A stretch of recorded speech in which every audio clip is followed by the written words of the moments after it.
අපේ රටේ තරුණ ප්‍රජාව එකක් පෙන්වා දුන්නා. මේ රටේ ආණ්ඩු විපක්ෂ එක දේශපාලන පක්ෂ නොවන අර අරගලයේ ඉස්සරහට ආපු ඒ වගේම ඉදිරියේදීත් මේ රටට කරදරයක් සිද්ධ වෙච්ච වෙලාවට ඉක්මනින්ම එකතු වෙලා ඉස්සරහට ඇවිල්ලා මේ වැඩක් කරන්න දායක වෙන්න ලෑස්ති තරුණ පරම්පරාවක් මේ රටේ ඉන්නවා. ඒ අය නැති වෙලා නැහැ. ගෝල් ෆේස් එකට පහර දීලා මිනිස්සු අත්අඩංගුවට 100 ගණන් අරගෙන බියවද්දලා ඒ තරුණ පරම්පරාව නිහඬ කරවන්න මේ රටේ පාලකයන්ට හිටපු පාලකයන්ට බැරි වුණා. රනිල් වික්‍රමසිංහලට බැරි වුණා.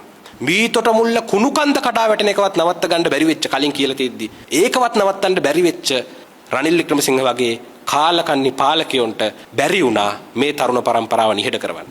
මේ තරුණ පරම්පරාව තමයි 2016 ගම් වතුර වෙලාවේ රනිල් වික්‍රමසිංහලාගේ ආණ්ඩුව අසමත් වෙද්දි ඉස්සරහට ඇවිල්ලා ආධාර අරගෙන ආවේ. අරනායක කඩා වැටෙද්දි ඒ වගේදී ඉස්සරහට ආවේ. මේ අයව නිහඬ කරවන්න කොච්චර කරත් මේ සාමූහිකත්වය මරලා දාන්න බැරි වෙච්ච පාලකයෝ පිරිසක් තමයි රාජපක්ෂලා රනිල් වික්‍රමසිංහලා කියන්නේ.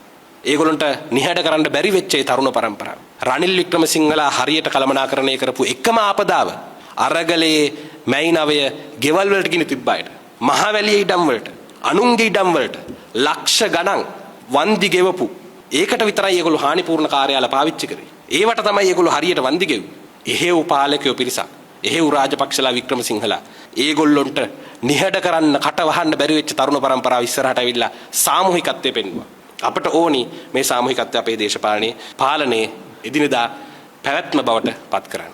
ඒ නිසා මේ සාමූහික කුස්සි මේ සාමූහිකත්වය මේක තමයි අපි කියන සමාජවාදී කරා යන පාර. මේක තමයි සමාජවාදී ලක්ෂණ. තමන්ගේ ජීවිත තමන්ගේ අසල්වැසියන් වෙනුවෙන් බේරගන්න වෙනුවෙන් ජීවිත කැප කරපු පුද්ගලයෝ. උදාහරණයක් විදිහට අත්ප්ලෑන්ට්ස් හඳබිම කියන ප්‍රදේශයේ තමන්ගේ අසල්වැසි නිවසක් අවදානමකට ලක් වෙනවා කියලා. ඒ අයව බේරගන්න ගිහිල්ලා එක මුලින්ම නායාමේ පළවෙනි අධීරයේදී බේරගන්න ගිහිල්ලා ඒ කන්ද යට 30කට ආසන්න පිරිසක් යට වෙනවා. එකෙන් භාගයක් ඉන්නේ බේරගන්න උදව් කරපු ගියපු. අද කවදාවත් මේ රටේ ස්මාරකයක් හැදෙන්නේ නැති.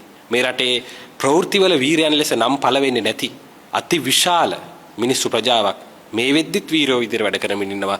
මේ ආපදාව වෙලාවෙත් එකිනෙකට උදව් කරගන්න වීරයන් විදිහට නැගී සිටියා. මේක කරන්නේ එකිනෙකා ගැන සොයා බලන මනුස්සත්වය සාමූහිකත්වයේ තුලින්. අනතුරකට ලක්ුණ එක්කෙනාව බේරගන්න වෙළඳපළ ආවේ නැහැ. මාකට් එක ආවේ නැහැ. අතේ සල්ලි තිබුණා කියලා මේ බොහෝ අය කියන එකක් තමයි අතේ කොච්චර සල්ලි තිබුණත් වැඩක් නැහැ ආපදාවේදී කියන එක. මාකට් එක නෙවෙයි සහෝදරත්වය සාමූහිකත්වය තමයි මේකෙදි අපි හැමෝම මේ తాවකාලික අධීරයේදී එකිනෙකා මේකට මුහුණ දෙන්න පාවිච්චි කරේ සාමූහිකත්වයේ සහෝදරත්වය.